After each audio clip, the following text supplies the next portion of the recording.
This is TWiT. All right, finally, we have a reason to talk about the President of the United States on This Week in Google. Yeah, we can't avoid it, can we? No. He says Google is rigging search results against him and calls it very dangerous. Apparently, he had never Googled his name before. I don't know. There was a Pajamas Media story that apparently got through to, I guess, Fox that got to him. Is Pajamas medium, diamond, and silk? No, that's the old Glenn Reynolds. Okay. Instapundit. I don't know if Glenn's still on that, but a whole bunch of conservative people back in the day started a conservative blog company called Pajamas Media because the old joke was the bloggers wore their pajamas. Right. And so now it's a fairly right end of spectrum. Very right end of the spectrum, I would say, but not as far as these days. You can't. Where do you put things? You can't tell. But it's conservative. This is Paula Bolyard on pjmedia.com. Is it a conspiracy theory? How do I get rid of this? I don't want that. And how do I get rid of this? God, the web is just a mess. Is it a conspiracy theory to suggest Google is biased against conservatives? That's what we need is AMP. We need AMP. Google. Here's the original tweet pair. Google search results for Trump news shows only the viewing reporting of fake news media. In other words, they have it rigged, capital letters, for me and others, so that almost all stories and news is bad. Fake CNN is prominent. Republican, conservative, fair media is shut out. Illegal? This is the thing that should concern you. Illegal? Question mark. 96% of Google search results for Trump news shows only the viewing reporting of fake news media. Oh, wait a minute. I got a loop. I got a Trump loop. I'm sorry. 96% of results on Trump news are from the national left-wing media. Very dangerous. Google and others are suppressing voices of conservatives and hiding information and news that is good. They are controlling what we can and cannot see. This is a very serious situation. Will be addressed. So that's the two things that are concerning in here to me. I mean, of course, he's going to go off, and this has been a long-standing trope that the media is liberal and they aren't giving conservative voices. Which, by the way, I will argue is true. Yeah. And I've argued often that we haven't invested in responsible conservative media to create an alternative to Fox. So when you do go on, it's national liberal media and Fox, because that's the only alternative there is for people. That much is true. But that ain't Google's fault. That's the ecosystem. So Paula Bolyard, who wrote this story originally for PG Media. Fox is spelled T-Z-A-T. I didn't ask about. Muted. No, yeah, thank you. I muted you, so don't tell me it's muted. Just mute yourself. I haven't used that. Using different laptops, she performed multiple Google News searches for the word Trump. I don't know how sophisticated, by the way, she is. If she did it in incognito mode or not, that's not indicated here. Exactly. Is she under her account? She wrote a piece for the Washington Post saying, "Oops, I didn't know when I started here. Regulation. I'm a conservative, so I don't want regulation." Yeah, that's the problem with this. And by the way, here's the two words that worry me: illegal and will be addressed. Now, okay, no. If they were from like a legitimate policymaker, sure, but Trump is not. He's not a policy-oriented person. He says a lot of things. He is the president of the freaking United States. He is the president. I know. And it is possible that one of his staff members would say, oh, I should take it upon myself to make this happen, kind of like Stephen Miller did with immigration. But most of his staff members would look at that and say, oh, that is not something our base is going to appreciate. So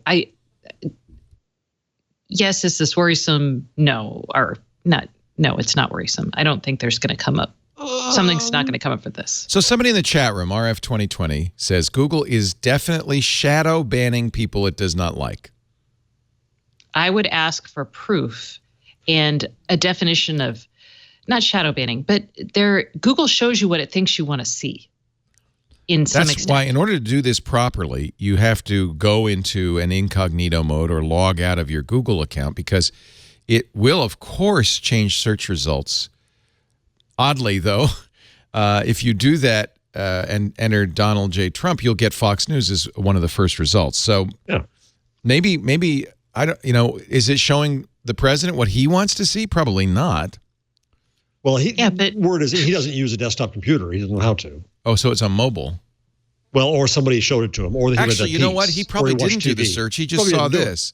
Yeah. Now, Paula Bolyard Stacey? herself tweeted, "For those who are asking, I'm not calling for government regulations to solve the problem Well, of biased careful social what you media wish outlets. for. They're private companies. They can run their companies however they want. Government almost always makes things worse," which is a fairly reasonable response.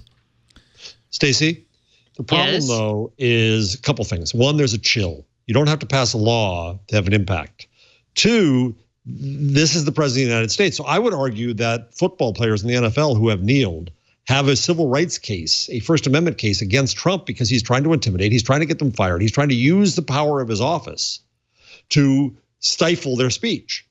And he's trying to influence Twitter and Facebook and now Google to make changes because of the power of his office and because what he brings. That's precisely what the First Amendment is meant to protect from, is that kind of authoritarianism. And that's precisely what he's trying to bring to this. So Okay. I agree with Leo. I'm still worried whether or not you pass a law, the attempt that he's making here. And the larger thing that he's doing, of course, is that he's going after anyone with authority other than him, right? The media, Sure. the enemy of the So people. The FBI, I the Justice see- Department are all wrong. Google is now doing this. Facebook and Twitter are unfair to conservatives, blah, blah, blah, blah, blah. So believe none of them. Truth isn't truth. Believe only me. Classic technique.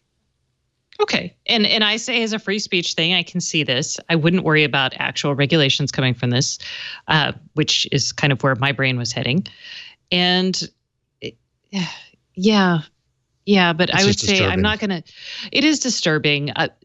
I am far more upset by Trump's misuse of his office just for petty everyday corruption, like having the Secret Service stay in his hotels while he still has ownership stakes in them, and some of the things his family members are doing. That is far more disturbing to me than just him bullying people from Twitter. What about- I do see that is a issue. What about the case made here by Oliver Darcy of CNN that, and this is a quote from his story, "With his tweet, Trump has signaled that he and his Republican allies would continue to paint tech giants like Facebook and Twitter as villains in a long-standing culture war used to excite the conservative base." That seems to me Yes. much more likely what he's up Yes. to, right? Mm-hmm. And It's you also it's have- always politics, and in this case, it's great to have an enemy, especially as you're going into an election. And what it looks like to me now, it's Google, Facebook, Twitter, the internet elites. We already have the media elites, but now it's the internet elites that are also villains, right? Right. And you have the New York Post and Fox News that are also going at Rupert Murdoch has been going after the platforms all along. So now they're in line with each other, attacking Google and also the other platforms from a competitive standpoint.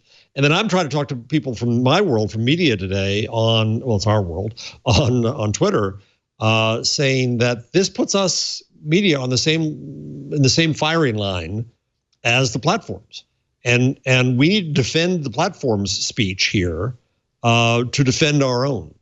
And so media being constantly, dystopian and shooting at the platforms as competitors, fine, that's business, but there's unintended consequences to be had here. We're watching them happen as of now.